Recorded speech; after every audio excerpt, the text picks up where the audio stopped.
Lawsuit that we have been covering and following, so much being revealed. You're not going to believe that somehow it is connected to Michael Jackson and his death. And I don't talk about Candace Owens anymore. They don't want to report on me. What is up with that? You're not going to believe what I have to show. Something seems to be going on with Justin Bieber. I think all right, so within those docs, and this is where it gets relevant, there is one man that is named as being the person that can do the cleanups, right? This is the guy that you are supposed to call if you get into any sort of a scenario. So in these docs, it says, Mr. Combs instructs his staff to always contact Mr. Muhammad, that is Fahim Muhammad, if they are ever pulled over by the police in Miami or California. In the world of celebrity culture and political discourse, few voices resonate as powerfully as that of Candace Owens. Known for her unapologetic perspectives and fearless commentary, Owens has once again ignited controversy by turning her attention to entertainment mogul P. Diddy. In her latest exposé, Owens delves into the silence surrounding P. Diddy, shedding light on topics that have long been kept under wraps. As she breaks her silence, Owens promises to unravel the complexities surrounding one of the music industry's most iconic figures. With Diddy's lawsuit taking an unexpected twist, Candace Owens has emerged with bombshell revelations. She asserts a startling connection between Diddy's legal woes and the tragic death of Michael Jackson, a claim sparking both curiosity and skepticism. Despite initial incredulity, Owens remains resolute in her assertion, poised to unveil the intricate threads binding these seemingly disparate events. And I gotta be honest, I'm kind of terrified. I think this is gonna be the last day that I cover it because we're getting close to something that is very dangerous. Candace Owens, the outspoken conservative pundit, has stirred considerable controversy with her latest remarks. On her podcast, she boldly asserted a link between Diddy's current legal battle and the untimely death of pop icon Michael Jackson. Owens delved into the complexities of Diddy's legal entanglements, highlighting what she perceives as a glaring absence of media scrutiny. With conviction, Owens suggests a meaningful connection between Diddy's legal woes and the mysterious circumstances surrounding Jackson's tragic demise. That when everything was going on with Michael Jackson, the lawsuits, his death, I thought that we were in full conspiracy theory territory when people were saying that Michael Jackson was killed. This case is arguably bigger than the Jeffrey Epstein case, and yet the media is silent on it. Why? Owens questioned her social media followers. Terrifying to consider, but Hollywood and our politicians are being blackmailed into compliance. Furthermore, Owens underscored the association between the person purportedly implicated in covering up Diddy's son's involvement in a shooting incident and Michael Jackson's ex-head of security, who was reportedly present during the pop legend's passing. Owens suggests that individuals with such backgrounds may resort to extreme measures, including to protect their interests. Cleanup guy, Mr. Fahim Muhammad, was also on the scene when Michael Jackson died.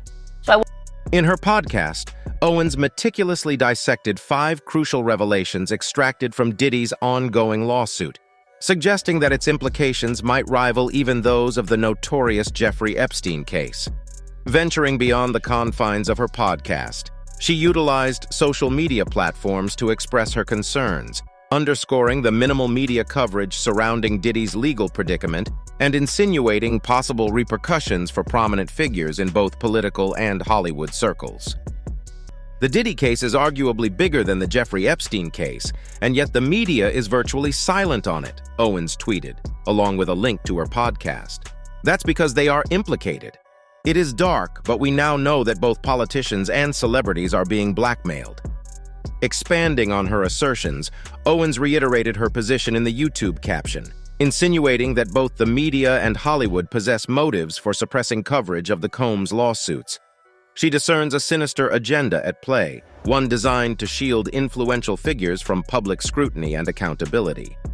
While her claims may spark debate and skepticism, Owens's assertions shed light on the complex power dynamics within the entertainment industry, highlighting the extensive ramifications of legal disputes involving high-profile individuals. Else that we learned in the Diddy lawsuit was that the media and the authorities are complicit. So the ring has real power, not imagined power. Again, I am using the word alleged. Michael Jackson's life was undeniably extraordinary. characterized by fame and intricate family dynamics that subjected him to numerous formidable challenges. His passing on June 25, 2009, stands as one of those unforgettable moments etched into collective memory. It reverberated globally, commanding headlines for weeks and evoking an unparalleled outpouring of public grief and mourning. Taking that, Michael Jackson is not dead. No, Michael Jackson cannot be dead. He's not dead. Certain deaths transcend mere mortality to become iconic cultural moments, often giving rise to elaborate conspiracy theories. Michael Jackson, an icon of unparalleled magnitude, has not escaped this phenomenon, as his passing sparked a plethora of speculative narratives. Doubts have been cast on the veracity of his demise and the accuracy of reported events.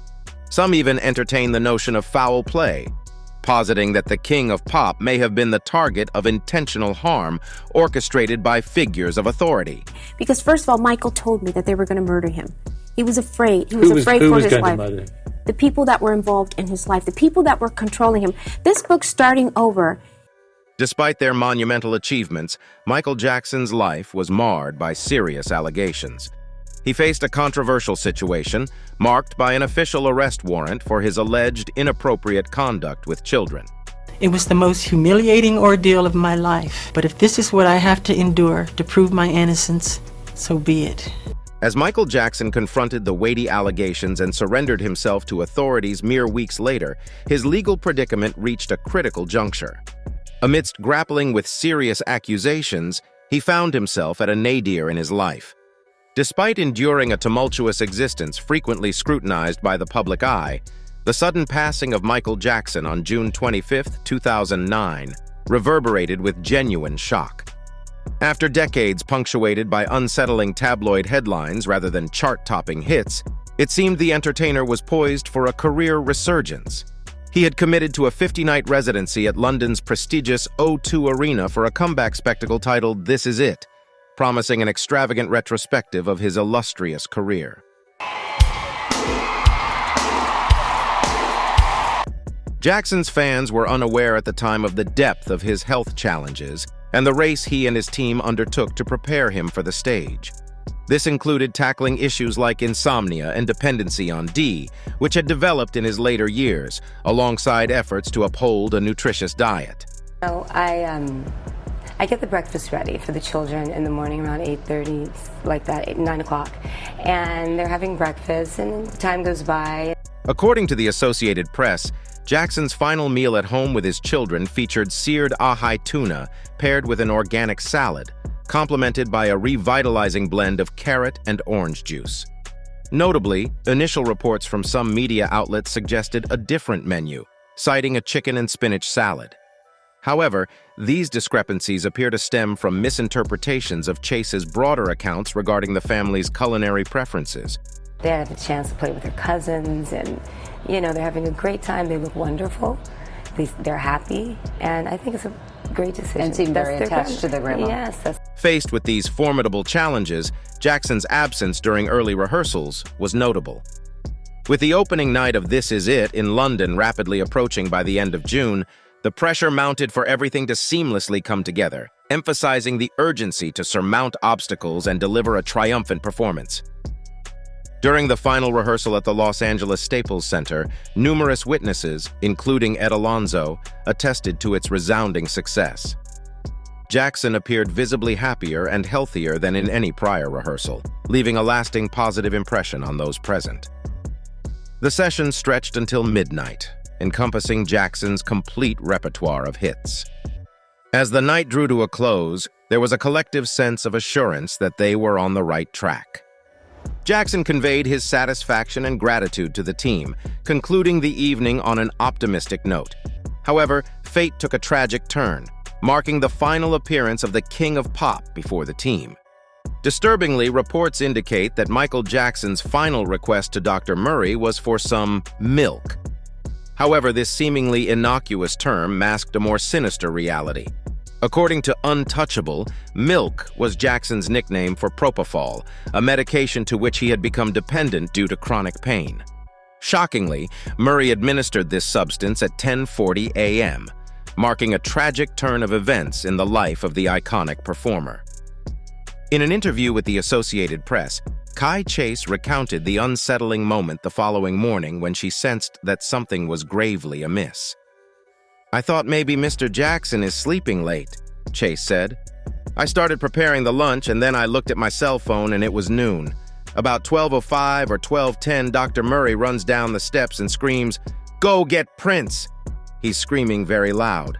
I run into the den where the kids are playing. Prince, Jackson's oldest son, runs to meet Dr. Murray, and from that point on, you could feel the energy in the house change.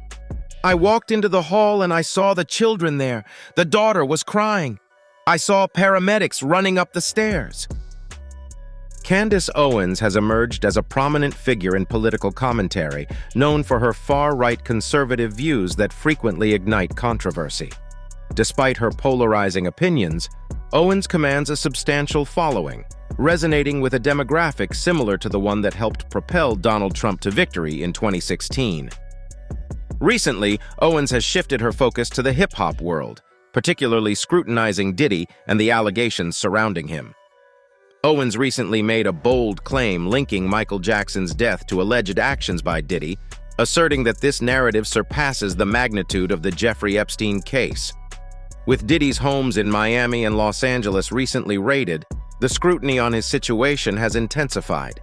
Amidst this, Owens voiced her perspective on Twitter, suggesting that Diddy might not be the mastermind behind these events, but rather a pawn following orders, potentially destined to take the fall. "The feds are currently raiding Diddy's house. They already knew what he was up to, but he is going to be the fall guy so that they can protect the people at the top of the ring," Owens wrote. "They are raiding his home to hide evidence, not to find it. That's how this works." In the aftermath of the disturbing video allegedly depicting Diddy assaulting Cassie, numerous celebrities took to social media to express their thoughts. Among them, Candace Owens offered her perspective on why Diddy might evade repercussions for his actions in the unsettling footage. "He's not in jail because he's a Fed CIA asset." She then added, "Kanye tried to tell everyone."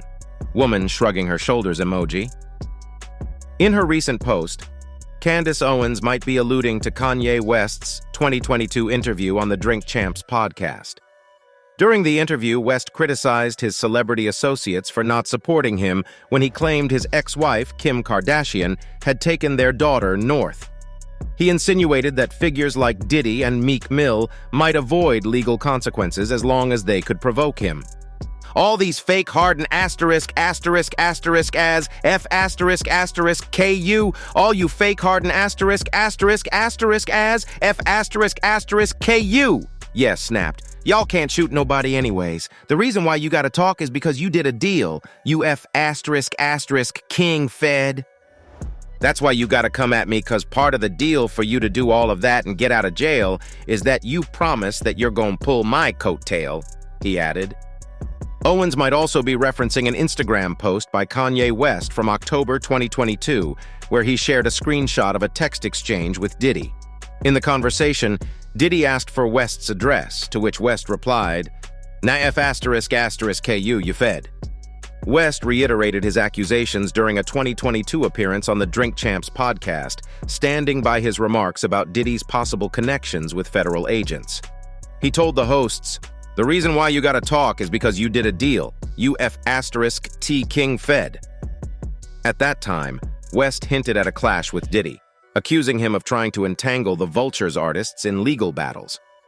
TMZ reported that Kanye had no interest in associating with Diddy on any level. Although West's conspiracy theory about Combs remains unproven, the growing speculations surrounding Diddy's alleged wrongdoings are fueling various theories about why authorities might be hesitant to take action against him. Conservative commentator Candace Owens recently challenged Sean Diddy Combs to name names of those involved in an alleged abuse ring in Hollywood. This call to action came after Diddy issued an apology for a 2016 video that surfaced, showing him violently attacking his then-girlfriend, Cassie Ventura. Owens weighed in on the matter by writing on X, formerly Twitter, that it was "great to hear you're sorry, Diddy." I'd be willing to sweep a lot under the rug if you did the first courageous thing in your life and named exactly who was operating the ring in Hollywood, she added in a follow-up post on Sunday. Name names. Recently, CNN released surveillance footage from March 2016 that shows Sean Diddy Combs physically assaulting Cassie Ventura in the hallway of a Los Angeles hotel. In November 2023, Ventura filed a lawsuit against Combs, accusing him of rape and years of repeated physical and other abuse. The lawsuit was swiftly settled between both parties. After initially denying any wrongdoing when singer Cassie Ventura filed her lawsuit, hip-hop mogul Sean Diddy Combs broke his silence regarding the footage, which shows him dragging and kicking his then-partner after throwing her to the ground. Ventura met Combs when she was 19 and he was 37. They began dating about 2 years later and broke up in 2018. In a video posted to Instagram, Sean Diddy Combs admitted he was Ed up and had hit rock bottom at the time of the reported assault. He acknowledged that his behavior on that video is inexcusable and stated that he takes full responsibility for his actions. "I was disgusted then when I did it. I'm disgusted now," Combs said, adding that he has gotten professional help. "I'm committed to be a better man each and every day. I'm not asking for forgiveness." Ventura's lawsuit was one of 3 filed against Sean Diddy Combs under the New York Adult Survivors Act. Combs' lawyer Aaron Dyer previously denied these claims in a statement to Newsweek. "These are fabricated claims falsely alleging misconduct from over 30 years ago and filed at the last minute. This is nothing but a money grab," Dyer stated. The lawsuits were filed just before the deadline established by the New York Adult Survivors Act. Passed in November 2022, the law allows adult survivors of sexual abuse to sue their abusers in New York, even if the statute of limitations had expired. In March, Diddy's homes in Los Angeles and Miami were raided by federal agents from Homeland Security. The agents were reportedly searching for evidence of sex trafficking and seized phones, hard drives, and other electronics owned by Diddy. Video footage of the raid depicts open drawers, scattered paperwork, open safes, computers on the floor, and a stuffed bear on a table. Diddy's lawyer, Aaron Dyer, asserted that authorities employed military-level force during the raid and clarified that Diddy was never detained but spoke to and cooperated with authorities. Homeland Security responded to a media request from KTLA with a statement indicating that the raid was a collaborative effort between their offices in Los Angeles, Miami, and New York.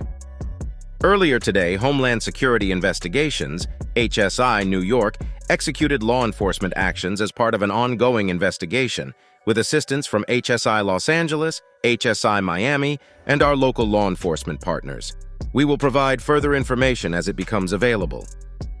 Following the raids, Dyer told Newsweek, "This unprecedented ambush, paired with an advanced, coordinated media presence, leads to a premature rush to judgment of Mr. Combs, and is nothing more than a witch hunt based on meritless accusations made in civil lawsuits.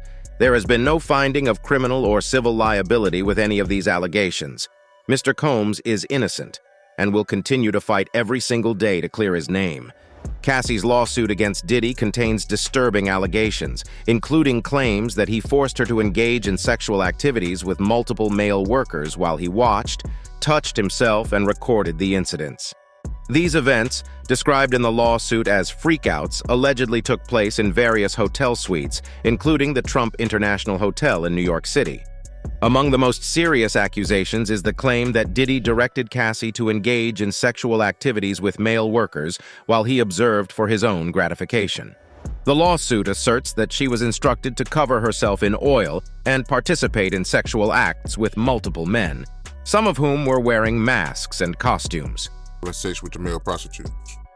They had to be for both of them. They was in the room, right? You're right. It's a freak-off section.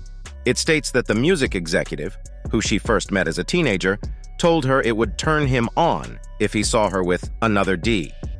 He allegedly hired a man and brought him to his home in Los Angeles to engage in the S-acts with Cassie.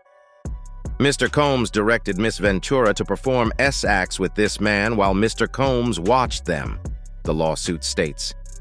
He touched himself while he directed Miss Ventura and the man to do specific S acts. The entire encounter lasted multiple days. In her account, Cassie claimed that during a freak-off around March 2016, Diddy became intoxicated and punched her in the face, resulting in a black eye. She further stated that she attempted to leave the hotel room while he was asleep, but upon waking, he began screaming at her. Allegedly, he grabbed her and hurled glass vases from the hallway, causing shards to scatter around them as she fled to the elevator to escape. Despite reaching her apartment, Cassie claimed she returned out of fear that Diddy's anger would escalate even further. When she returned, hotel security staff urged her to get back into a cab and go to her apartment, suggesting that they had seen the security footage showing Mr. Combs beating Miss Ventura and throwing glass at her in the hotel hallway, the lawsuit states. Cassie claimed that these freak-offs frequently occurred in hotel suites, including those at the Trump International Hotel in Columbus Circle, L'Hermitage Beverly Hills, the London Hotel in Los Angeles, and intercontinental hotels across the country. Allegedly, Diddy's assistants facilitated these encounters by supplying baby oil and lubricant. The lawsuit states, Mr. Combs always supplied Miss Ventura and the S worker with copious amounts of D before and during the FOs. She claimed Diddy would request her to pour excessive amounts of oil over herself before instructing her and the sexual workers on what to do. Mr. Combs would say things like, grab that big black D and ask her how does it feel, as he directed her to perform for him, the lawsuit states. Diddy allegedly used his phone, laptop, and tablet to film the freak-offs, treating it like a personal art project and adjusting the lighting. Cassie stated that she deleted photographs and videos of the sexual acts if they were taken on her phone, but she claimed Diddy told her he kept many.